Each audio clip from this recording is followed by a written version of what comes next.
రాజధాని అమరావతి నిర్మాణ పనులకు ప్రధాన ఆటంకంగా ఉన్న భూ సమస్య ఎట్టకేలకు పరిష్కారం కాబోతోంది. భూ సమీకరణ ప్రక్రియ ద్వారా ఇవ్వని భూములను ప్రభుత్వం తప్పనిసరి పరిస్థితుల్లో భూసేకరణ ప్రక్రియ ద్వారా తీసుకోనుంది.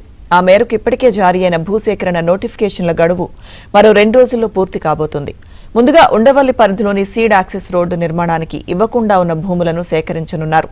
దీంతో ఈ ఏడాది ఏప్రిల్లో భూసేకరణకు నోటిఫికేషన్ విడుదల చేసింది. ఇవన్నీ ఇప్పుడు గడువు పూర్తి చేసుకుని అవార్డు జారీ అయ్యే దశకు చేరుకున్నాయి.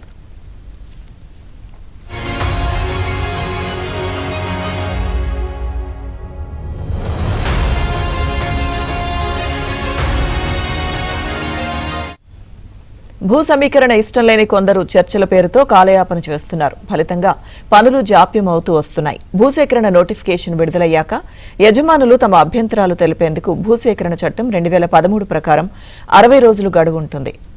అనంతరం సోషల్ ఇంపాక్ట్ అసెస్మెంట్ కు మరో 30 రోజుల గడువు ఉంటుంది. ఆ ప్రక్రియ పూర్తయ్యాక తుది డిక్లరేషన్ జారీ చేస్తారు. కాగా ఆ గడువు కూడా 2 రోజుల్లో ముగుస్తుంది. తొలి విడతగా సీడ్ యాక్సెస్ రోడ్డుకు సంబంధించి 2.5 ఎకరాల భూమి ఈ నెల 6న అవార్డు కానుంది.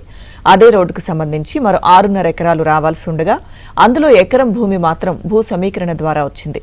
మిగిలిన 5.5 ఎకరాలు కూడా ఆ మరుసటి రోజు నుంచే అవార్డు అవుతాయని తెలుస్తోంది. ఈ నెల 15వ తేదీలోపు అన్ని నోటిఫికేషన్లకు అవార్డు జారీ అవుతుందని అధికారులు చెబుతున్నారు.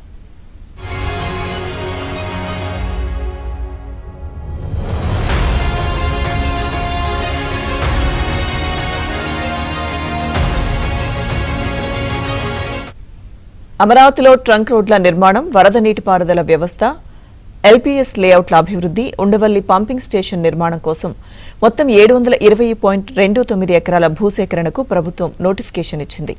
ట్రంక్ రోడ్ల నిర్మాణం కోసం 216.33 ఎకరాలు, ఎల్పీఎస్ లేఅవుట్ల అభివృద్ధి కోసం 419 ఎకరాలు, వరద నీటి నెట్వర్క్ 77.38 ఎకరాలు, ఉండవల్లి పంపింగ్ హౌస్ కోసం 6.87 ఎకరాల కోసం భూసేకరణ నోటిఫికేషన్లు ఇచ్చారు.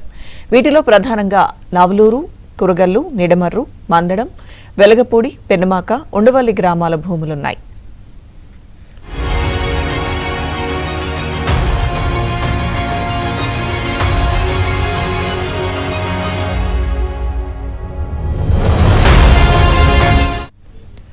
భూసేకరణను అడ్డుకోవడానికి ఉండవల్లి, పెనుమాక గ్రామాలకు చెందిన కొందరు విశ్వ ప్రయత్నం చేశారు. మాజీ సీఎంను కలవడం, న్యాయస్థానాల్లో కేసులు వేయడం వంటి అన్ని ప్రయత్నాలు చేశారు. ప్రజా ప్రయోజనాల కోసం చేపట్టిన సేకరణ కావడంతో వారికి న్యాయస్థానాల్లో చుక్కెదురైంది. అయినప్పటికీ ప్రభుత్వం, మంత్రి నారాయణ, సిఆర్డీఏ అధికారులు సంప్రదింపుల పద్ధతిలోనే అవలంబిస్తున్నారు.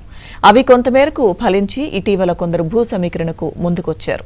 మరికొందరు పట్టుదలకు పోతున్నారు. ఇక భూసేకరణ అవార్డు జారీ కానున్న నేపథ్యంలో వారి భూముల సేకరణ పరిధిలోకి వెళ్లిపోనున్నాయి.